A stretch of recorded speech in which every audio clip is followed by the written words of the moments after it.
Husband বলছিল শীতের দিন যেহেতু তাহলে একটা ভেজিটেবল খিচুড়ি খাওয়া যায়। তো এখন ফাইনালি খিচুড়ি রান্না হবে আর রান্নাটা আমার হাজবেন্ড রান্না করবে। তো আজকে আমি ভিডিও করছি। এখানে পোলার চাল আর ডাল পরিমাণ মতো নিয়ে একদম ভালো করে ধুয়ে নিয়েছি। আর এখানে 1 কাপ পরিমাণ আদা রসুন বাটা, হাফ কাপ পরিমাণ পেঁয়াজ কুচি, 1 টেবিল চামচ হলুদ গুঁড়ো আর স্বাদ মতো লবণ এড করে দেওয়া হচ্ছে। আর দিয়ে দিচ্ছি পরিমাণ মতো তেল, আর দিয়ে দিচ্ছি লং, এলাচ, দারচিনি এবং তেজপাতা, লবঙ্গ, এই মশলাগুলো। সবজিগুলো কিন্তু আমার হাজবেন্ডই কেটে একদম ধুয়ে পরিষ্কার করে নিয়েছে। আরেকটা জিনিস কিন্তু এখানে দেখতেই পাচ্ছেন, একদম কচি ভুট্টাটাও দেওয়া হয়েছে।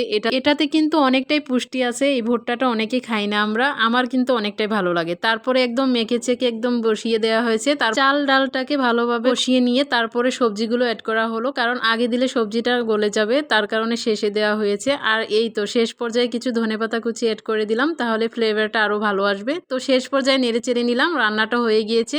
এখন আমি একটা ডিম ভেজে নিব একদম কড়া করে। এটা খেতে অনেকটাই ভালো লাগবে খিচুড়ির সঙ্গে। আর রাতের গরুর মাংসের তরকারি ছিল, সেই তরকারিটাও গরম করে নিয়ে নিলাম। তো এখন খাবারের পালায়, মানে এতটাই মজা হয়েছে, গরম গরম একদম ভেজিটেবল খিচুড়ি এই শীতে খেতে অনেকটাই ভালো লাগলো। আর সাথে নিয়ে নিয়েছি শুটকি ভর্তা, মরিচ বাটা ভর্তা আগের ছিল সেগুলো। আজকের ভিডিওটা এই পর্যন্ত। আল্লাহ হাফেজ।